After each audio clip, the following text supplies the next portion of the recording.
This is a Friedtanzer from Awards Radar, and I'm very excited to be here with Bradley Whitford talking about The Handmaid's Tale. How are you, Bradley? I'm good. I'm good. How are you? Good, good. I've been excitedly watching your work for a couple years now on this show, and I'm curious, where do you stand right now on Lawrence? How do you feel about him as a moral person? uh, you know, I'm it's always a mixture of I'm disappointed in him. Um, I am hopeful that there is always been I've always thought of this guy as somebody whose big brain obliterated his humanity, and uh the humanity is not gone. But I'm worried about him repeating his mistakes, That's fair. which kind of created this whole mess at the beginning. It's what's fascinating about it. This guy is like always in play. And it's an incredibly fascinating kind of character to play just because there's so much contradiction in it. He also But talks the way we all talk, which is so interesting because in this world, like he's just joking with Nick and June, and it's disarming in some ways, but also how would we behave if this was the world, you know? yeah, someone like this uh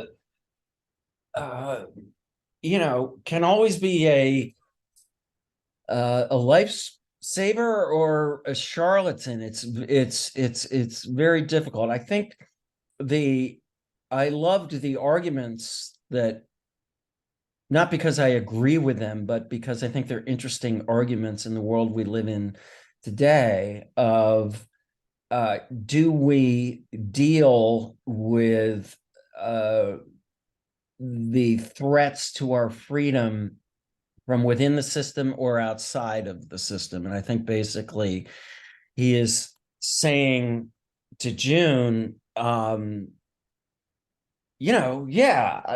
course, we don't live in that world anymore.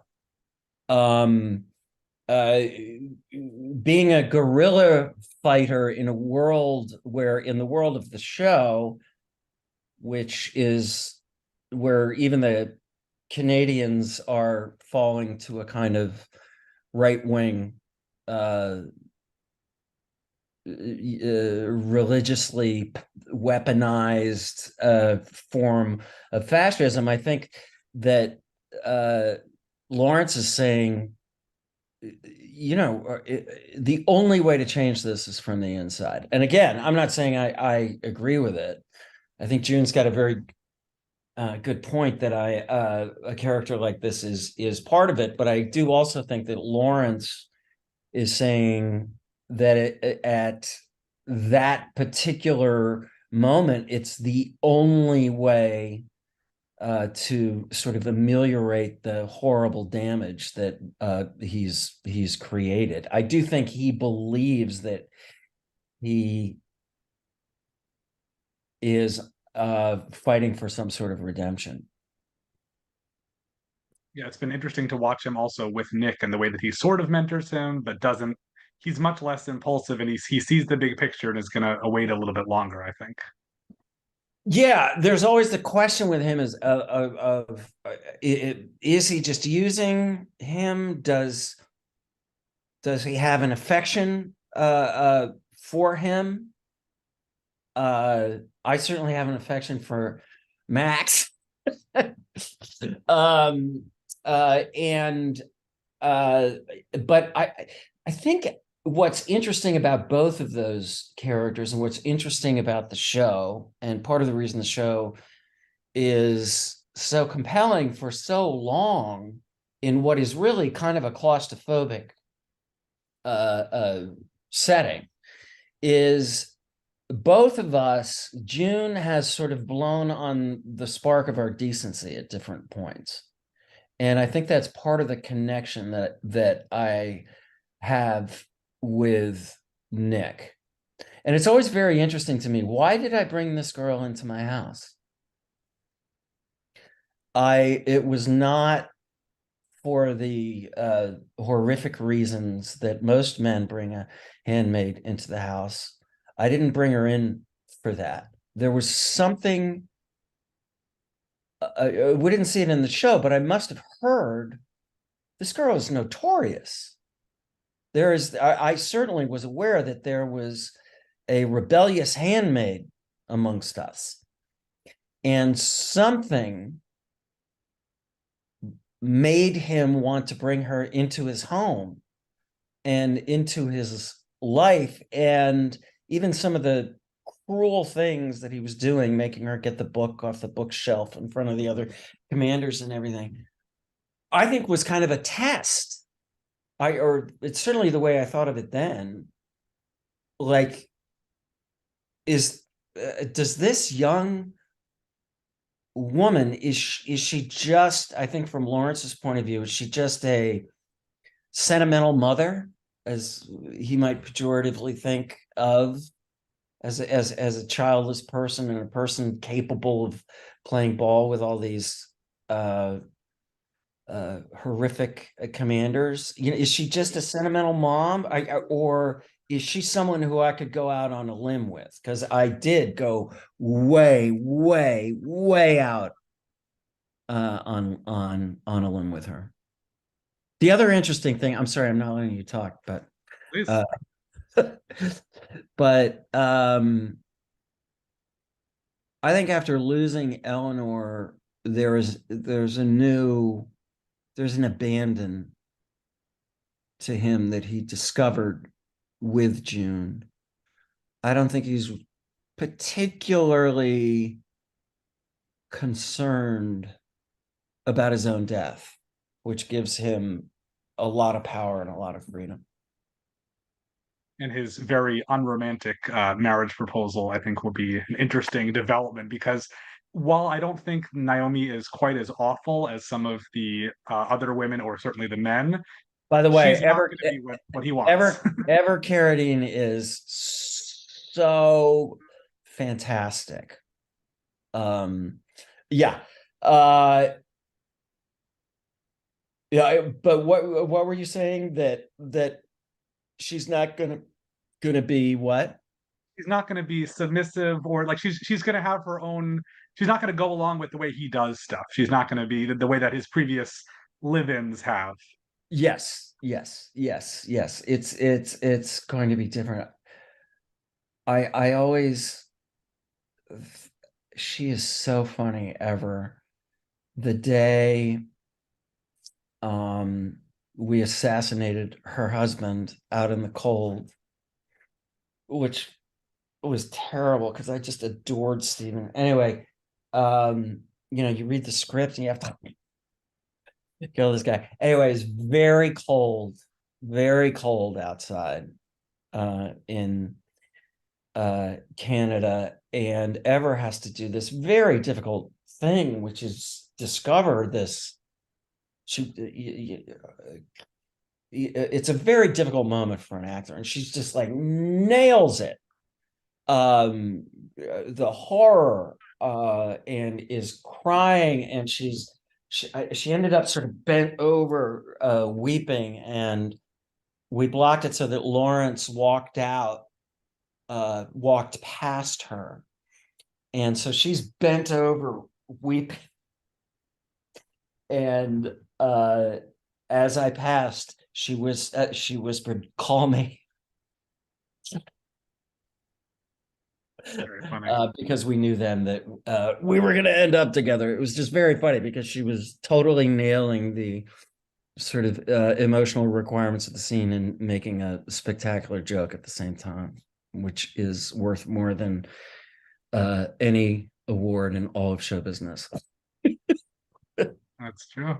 Well, on the note of awards in show business, you're also on the Emmy ballot, not just for acting in The Handmaid's Tale, but also for directing the second to last episode of the season. What was it like to helm that hour? It was an incredible opportunity, privilege. It's something I directed many years ago. I have been wanting to direct more. my luck as an actor often interferes with it, but I had said early on when I came on the show, just because it's such an interesting conceptual and visual show, that if the opportunity ever came up, that I would love to do it. And it was an incredible, incredible experience. It is a phenomenal crew, that the sweetest, hardest working crew. You know, Margaret Atwood is kind of, it's not a perfect analogy, but it's, you know, is arguably the most celebrated writer. It's like our Mark Twain. And everybody on that crew, you can sense the commitment to making this show as beautifully as they can. So it was, Eric wrote this beautiful script that I was surprised, because I thought, well, I guess it'll probably be like a small episode, you know, what we call a bottle episode, that takes place in a studio, and Lawrence probably won't be in it. But I was all over it, which was kind of shocking. But I loved it. I want to do it again. Great. You're also on the Emmy ballot a third time for your guest starring appearance in SVU. What was it like to be part of that show? And just that's, I feel like that's the ultimate guest starring show. Like everybody in the world has guest starred in Law and Order. You have to do it, and you have to do it for you a second time, right? Yeah, yeah. You know, the I did it. God, what was it? I'm trying to see it here. I think it was 2014 or something. And I had this sort of defensive pride that I had never been on a Law and Order show. And a buddy of mine who I went to college with was on the writing staff, Peter Blauner, and he asked me to do this show, this episode that was a horrible child molester, I believe. And Mariska Hargitay is notorious in all of show business for being beloved, kind. All these actors for almost a quarter of a century have gone through there, and most people who've worked on that show will tell you what a great experience they had with Mariska. So I was excited to do it back then. When she reached out and I heard she was directing, I feel like a big advocate of directors, for people doing, people tend to limit, I think, their ideas of what they can do artificially. I like it when directors act. I like it when actors write, and I love it when actors direct, especially women directors who are still not you know, as fully utilized in the way that they should be.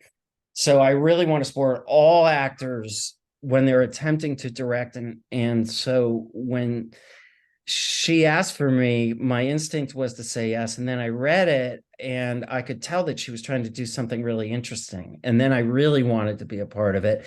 And then you get there and you're shooting it, and then you get scared and you think you might suck, and you get frustrated that you're basically like shooting the film, a version of the journey of the film The Father, but you have to do it in like like 5 days. But I was so proud of Mariska,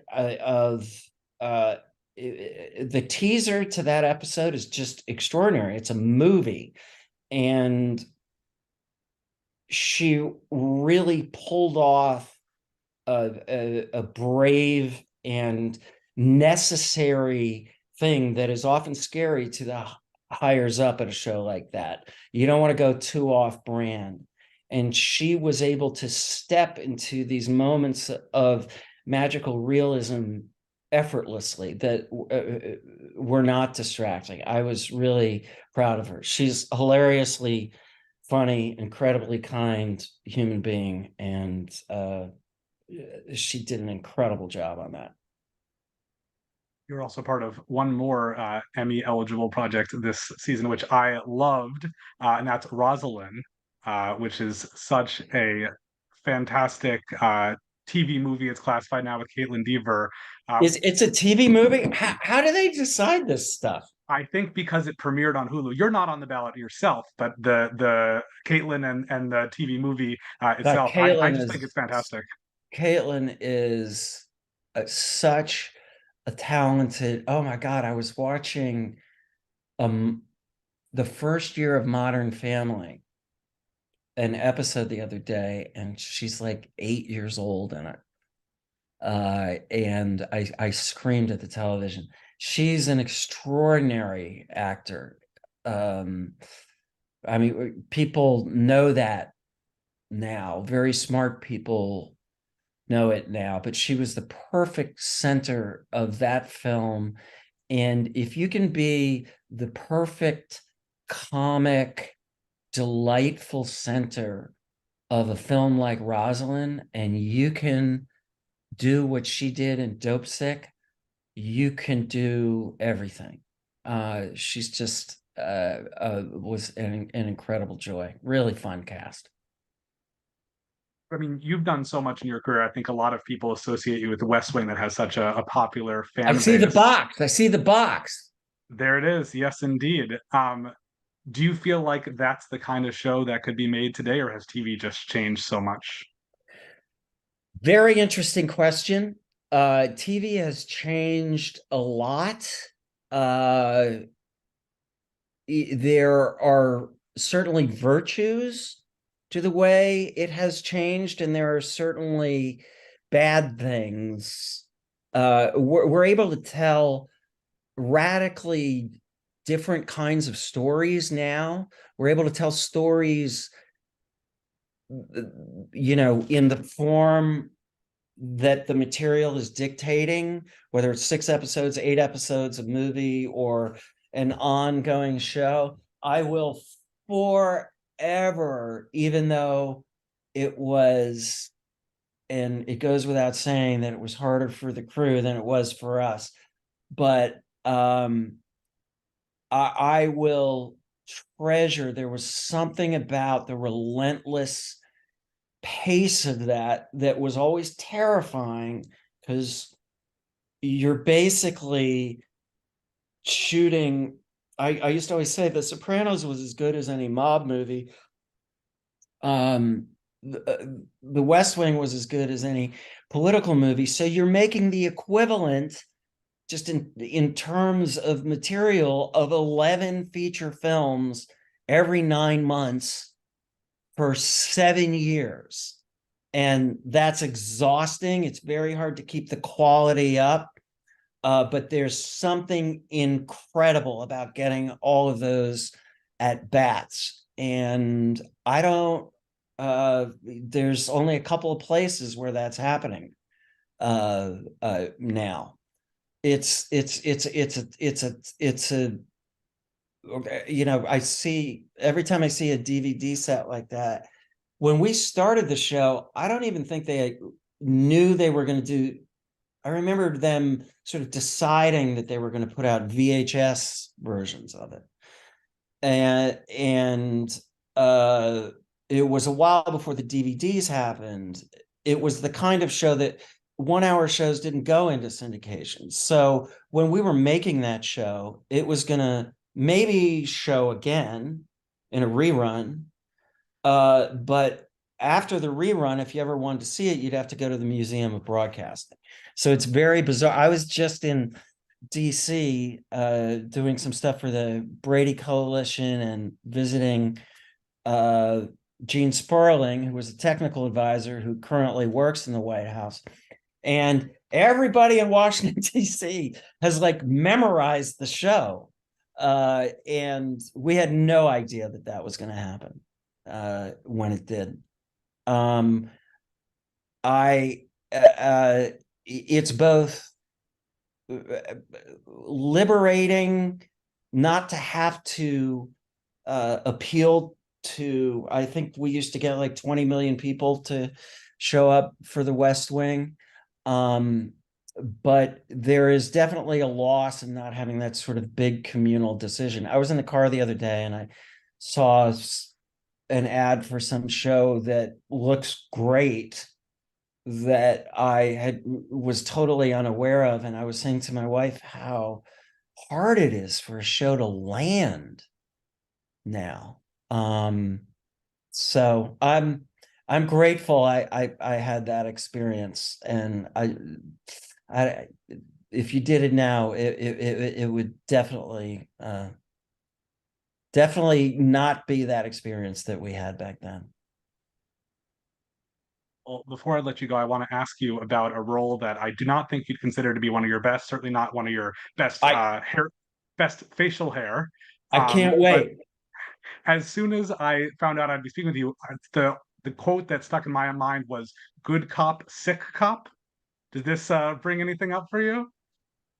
Is this The Good Guys? It is the good guys. I love doing that show. I thought that was a blast.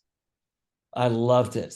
I just saw Colin Hanks the other day. I don't remember that catchphrase. What was it? Good cop, sick He cop? said, "Have you ever heard of good cop, sick cop?" Because he was sick, and for some reason that was his interrogation style. Made no sense, but it was great.